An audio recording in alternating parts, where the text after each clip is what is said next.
insistiendo en conversar con el viceministro de Hacienda, Gustavo Guerra García. Y bueno, ahora vamos a conversar con él como ex viceministro de Hacienda, pero todo tiene sus ventajas. Conversamos con Pedro Franque varias veces acá, todo tiene sus ventajas, Gustavo, porque usted entonces está un poco más liberado para poder contarnos un poco cómo va el tema por dentro, cómo ve la economía por delante y, por supuesto, cuál es el factor, en todo caso, que el gobierno debería aprovechar, si es que aprovecha esa viada. ¿Cómo está, Gustavo? Un gusto verlo. Gracias por estar con nosotros. Muchas gracias, Enrique, por la invitación. Bueno, a ver, lo primero, pongámonos en contexto. Sale Pedro Franque, ha dado luego una extensa entrevista a la BBC, en la cual, en resumen, critica la falta de rumbo estratégico del gobierno, más allá de las descripciones que hace, digamos, sobre las limitaciones del presidente, aparentes, etcétera. Hay una falta, dice él, de rumbo estratégico. Entonces, el MEF que ustedes tenían era, de alguna manera, una suerte de también conceptualización política, ¿no? Una izquierda moderada, por decirlo de alguna manera, aunque ahora moderada parece ser una mala palabra, ¿no? En medio de, pero moderada, responsable, que podía llevar adelante la política económica en un gobierno que se precia de izquierda, sin botarte la estantería y, por supuesto, con criterios técnicos también importantes. Ahora asumió el señor Graham, que es un hombre de carrera, del BCR, del propio MEF, en fin, ¿no? De repente un poco más ortodoxo que ustedes. Y si bien Graham puede ser un profesional respetable, claro, se pierde, al parecer, ese rumbo estratégico. ¿Eso sería verdad? A ver, yo lo que diría es que, digamos, el Perú no tiene un rumbo estratégico casi desde que en 1992 se desactivó el Instituto Nacional de Planificación y no tenemos políticas públicas en mediano plazo, ¿no? Eso que podría haberse corregido, ¿no? En un gobierno de otra orientación, ¿no? Que pasemos, digamos, del neoliberalismo al neoestructuralismo, que es, digamos, la corriente alternativa, ¿no? Para transformación productiva dentro de un marco de prudencia económica, no se ha logrado consolidar en este gobierno que parecía que iba a ser un gobierno de cambio, ¿no? Y que lo que necesitaba era un modelo, digamos, que supere, digamos, a el neoliberalismo peruano, digamos, ¿no? Y yo creo que eso se basaba en profundizar la descentralización, ir en serio en la diversificación productiva, apoyando más las agencias de gobierno que están dedicadas a ciencia, innovación y tecnología, más al apoyo productivo en el marco de la segunda reforma agraria. Entonces creo que ha habido un intento de poder llevar el país en otra dirección, pero obviamente sin continuidad eso es complicado. A pesar de ello, digamos, se ha hecho lo que se tenía que hacer para poder mantener el crecimiento e impulsarlo más. Creo que ningún analista esperaba que la economía crezca más de 8 o 10%, hemos crecido 13.5%, y sobre todo yo creo que más allá de la campaña, ¿no? Para tratar de decir que no hay inversión privada fluyendo en el Perú, yo quiero decir que eso no es cierto, ¿no? Que lo cierto es que los 4 años previos a la pandemia, la inversión privada creció entre 0 y 2%, y en el año 2021 ha crecido 34%, ¿no?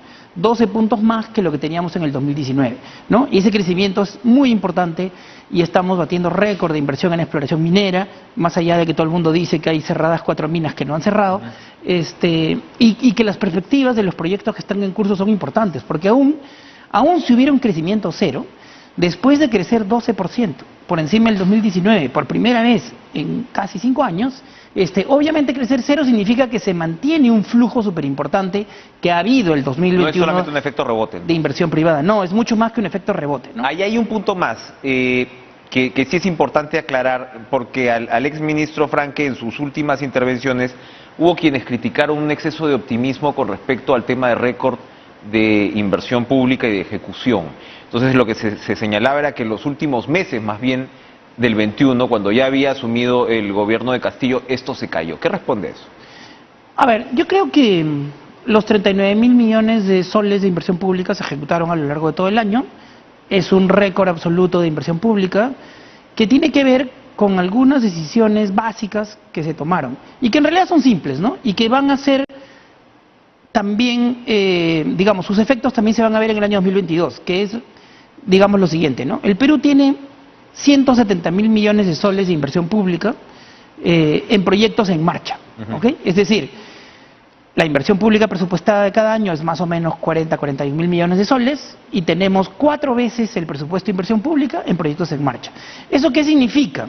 Que teníamos que hacer un esfuerzo en privilegiar las obras paradas por falta de presupuesto y en privilegiar los proyectos en marcha por sobre proyectos nuevos.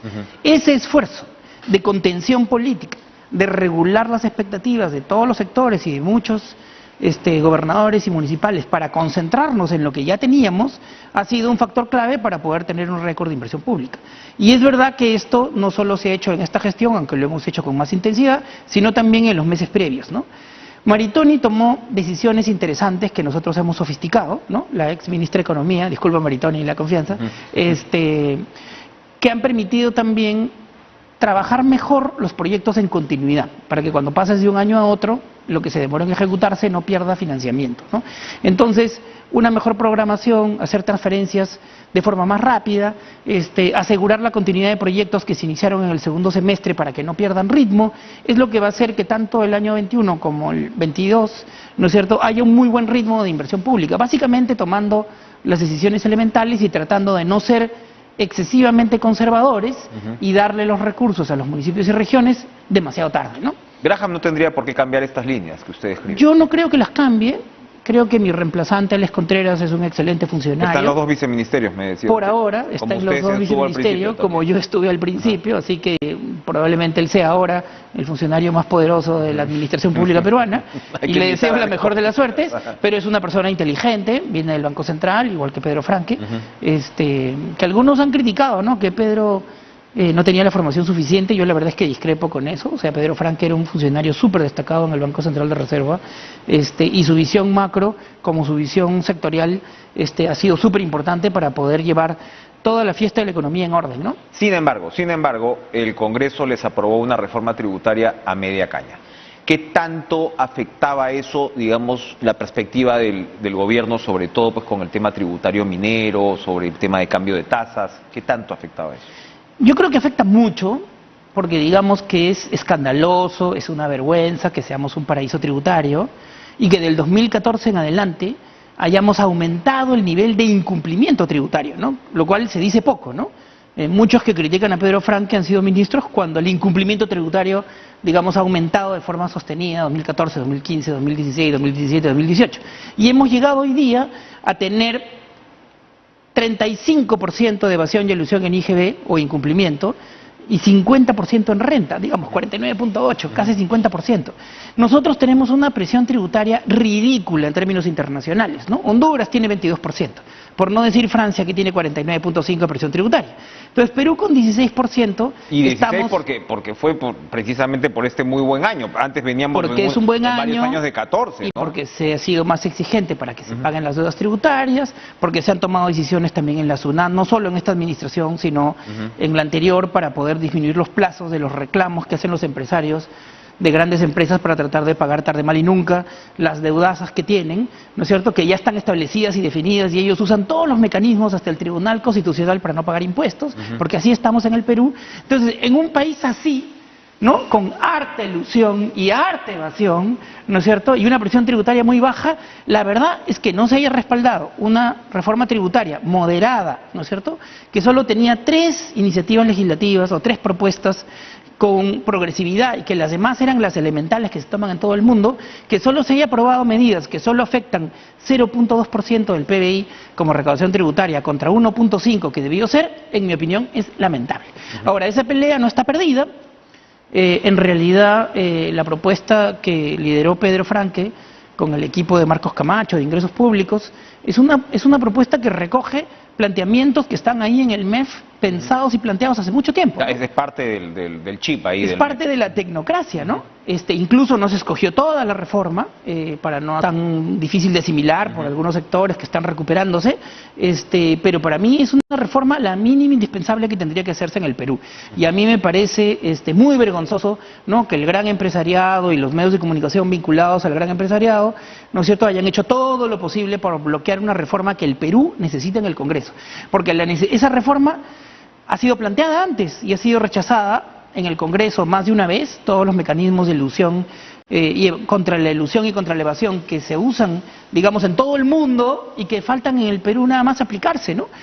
Como ponerle, digamos, IGB a Netflix, ¿no es cierto? O sea, ese es elemental, se hace en todo el mundo, la ley peruana ya lo establece y solo faltaba un dispositivo con rango de ley para poder ejercer un deber, ¿no es cierto? Porque en el Perú todos los que hacen negocios deberían pagar IGB, ¿no?, como se hace en todos los países. Entonces, la verdad es que a mí me parece extremadamente vergonzoso, ¿no? Que no se haya logrado este apoyo. El Perú necesita la reforma tributaria, pero yo creo que el liderazgo actual del MEF todavía está en capacidad de sacarla, se presentarán las leyes y a mí me parece que ya el Congreso no va a tener excusa para hacer lo que todo el mundo hace en el mundo. Usted señalaba que esto va acompañado de una serie de reformas. Entonces, ¿usted cree que el actual gabinete, con algunos ministros bastante cuestionados, no solamente el de Salud, sigue el ministro de Transportes y Comunicaciones?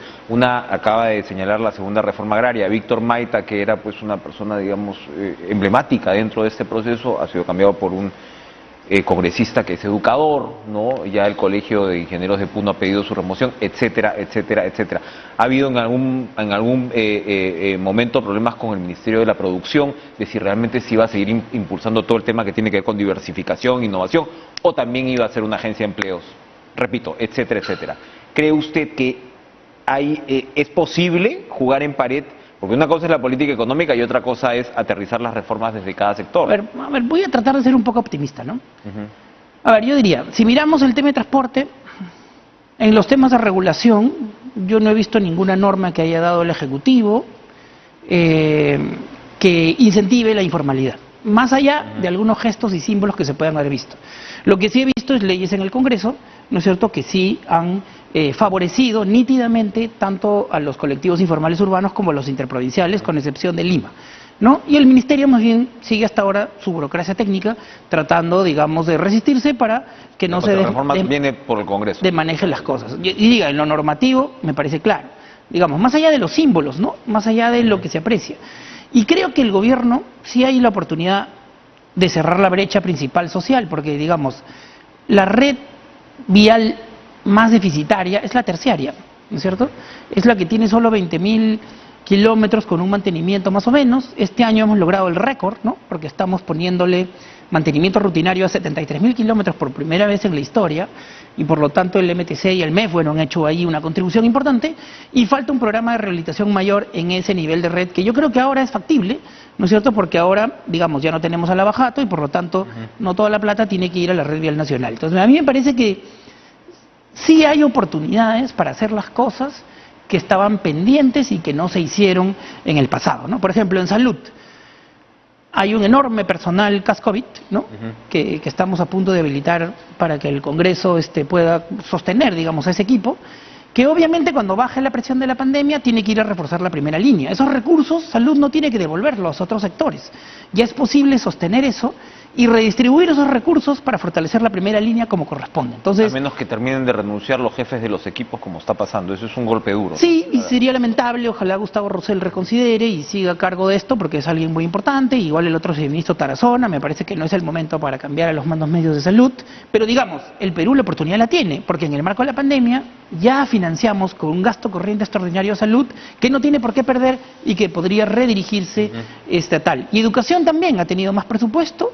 Están todas las posibilidades de financiar lo que se requiera para las clases presenciales, ¿no? Y eso significa que el Perú está también en condiciones de sincronizar la entrega de tablets con la dotación de Internet. Recursos hay, las ampliaciones presupuestales se van a seguir dando, ¿no? Este año ya hemos hecho la primera, ¿no?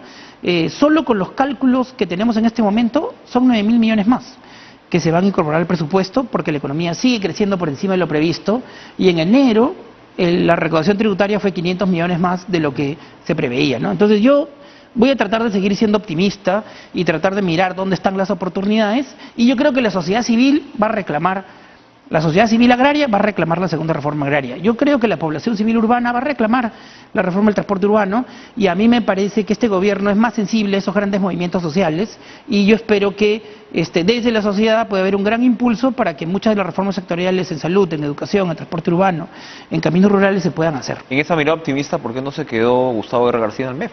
Usted pudo ser el Rosell del MEF, que representaba pues una línea de continuidad, ¿o le pidieron la renuncia?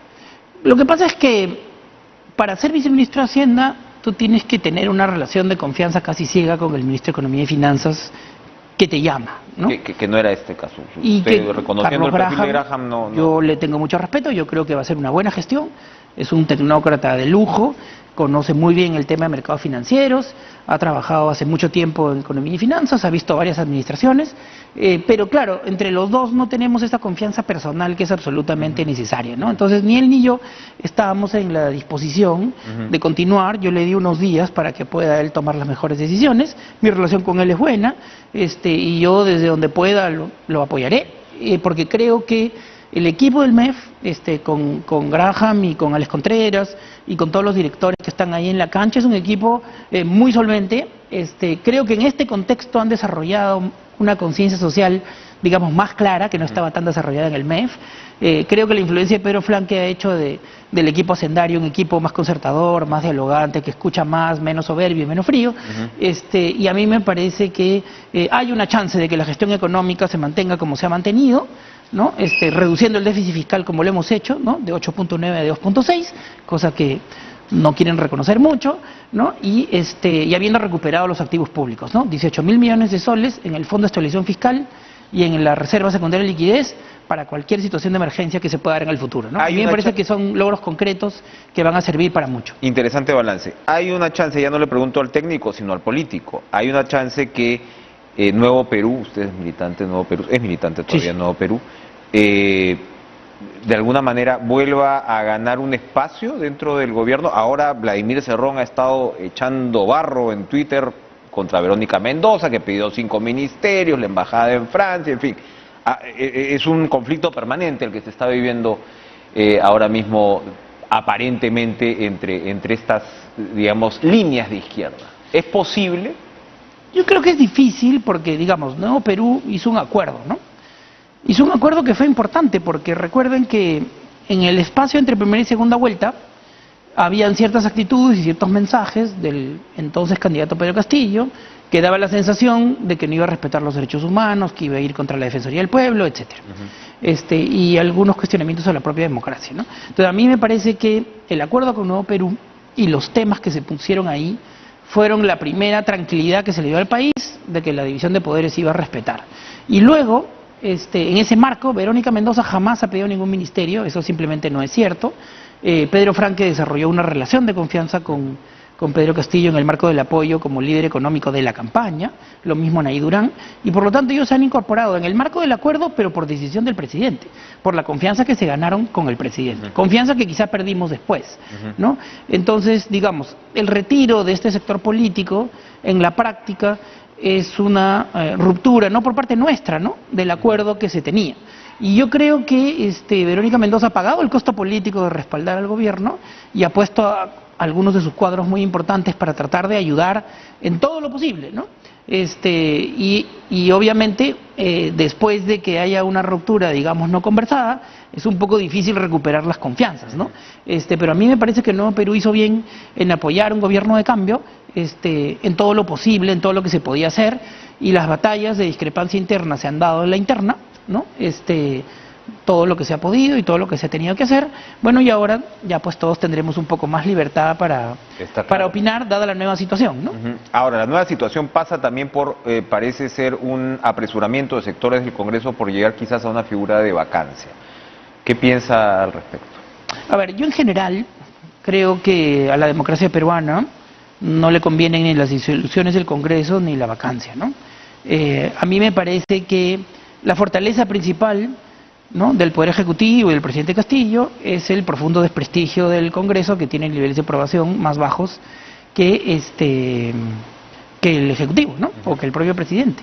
Y por lo tanto, dado que los constitucionalistas más serios, ¿no?, interpretan que si hay vacancia presidencial y la vicepresidenta renuncia, la presidenta tiene que convocar elecciones generales de nuevo. A mí me parece que... Es lo que no dijo la presidenta en una... ¿no? Y por el audio que se ha escuchado hoy emitido por César Guilherme, parece que va por otra digamos línea, ¿no? Que es extremadamente difícil, ¿no?, que el pueblo peruano acepte que hay una un error de lectura ahí, que hay ¿no?, una elección presidencial sin que un presidente que pueda liderar el cambio no tenga una bancada parlamentaria importante. No, que entres a hacer de frente, ¿no?, rehén al Congreso que ya está instalado. A mí me parece extremadamente difícil. Políticamente imposible casi. Sí, ahora yo creo que hay esperanza. Para mí en el Congreso hay hay sectores importantes, ¿no?, de Acción Popular, de Alianza para el Progreso, vinculados a una representación provinciana, que han ayudado mucho a la gobernabilidad, ¿no? Y que creo que también no se les está reconociendo suficientemente eso, ¿no? Es interesante porque en el debate parece que estuviéramos completamente sumergidos en una polarización, ¿no? Y una polarización que incluso el propio Perú Libre a veces que parece dialogar más con cierto sector de derecha que con una izquierda moderada, por obvias razones políticas también, porque la polarización les conviene por ese lado. Pero es interesante lo que usted subraya. Hay sectores del Parlamento que podríamos denominar de centro, equilibrados, miren, etcétera, ¿no? El Ministerio de Economía y Finanzas, para formular la ley de presupuesto, la ley de endeudamiento, la ley de equilibrio financiero, las tres leyes, con buen debate, con intenso debate, se aprobaron por unanimidad en la Comisión de Presupuesto. Y sacamos 116 votos a favor y 2 en contra en la aprobación de las tres leyes. Y sacamos por unanimidad el último crédito suplementario del año pasado, y ahora el último proyecto de ley que hemos presentado para crédito suplementario por 3.400 millones, también lo hemos aprobado por unanimidad en el Congreso. O sea que hay un espacio para que nos pongamos de acuerdo, ¿no es cierto? Ha habido un acuerdo político amplio en el Congreso para poder, por ejemplo, meter en la ley del presupuesto el pago de la deuda de 1.000 millones de soles que se le debía a los profesores por clases que prepararon y no les pagaron, ¿no? Y 300 millones para otras deudas. Entonces, hay muchos temas en los cuales se ha logrado, ¿no?, concertar temas súper importantes, como por ejemplo, ampliar el FONCOR para los bienes regionales de 1 a 1.5% del IGB.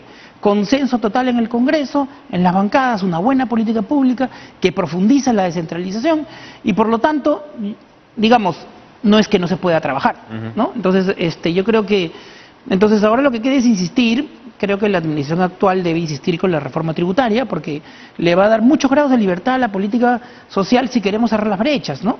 O sea, el Perú tiene una enorme brecha de saneamiento rural, de caminos rurales, de profesores, de profesores mejor pagados, de médicos, ¿no es cierto?, por habitantes, sobre todo en zonas rurales, y la única forma de resolver esas brechas, que son brechas de gasto corriente, es con ingresos corrientes, no hay otra manera, ¿no? Entonces, yo creo que ese es un camino por el cual hay que recorrer de todas. Se nos ha terminado el tiempo, pero le quería preguntar sobre el tema FONAVI, porque hoy el presidente Castillo ha reiterado algo que Graham ya había adelantado en la conferencia de prensa, ¿no?, que se está observando la ley esta que costaría 40 y pico mil millones.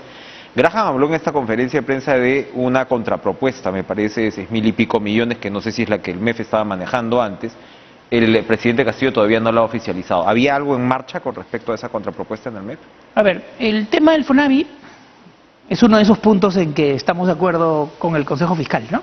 El Consejo Fiscal ha dicho que es una barbaridad que se quiera hacer esta fórmula, ¿no?, en el que, digamos, se le quiere dar a los trabajadores el aporte de los empleadores. A mí eso me parece que no tiene sentido y aparte no hay recursos. Entonces, si vamos a terminar con el Congreso insistiendo por esa ley que nos lleva 42.000 millones de soles de recursos que nadie tiene, que no existen, ¿no? Porque para que tengas una idea, ¿no?, todos los trabajadores, todos los sueldos de todos los trabajadores que entran a la negociación colectiva, que es un tema nuevo, importante, su planilla son 40.000 millones. Y lo que se les dice al FONAVI es lo mismo. Entonces, ¿cómo vamos a hacer? Toda la inversión pública es 41.000 millones, menos que los 42.000 que quiere el FONAVI. Entonces, no hay manera de resolverlo y eso va a terminar en una sentencia contraria del Tribunal Constitucional.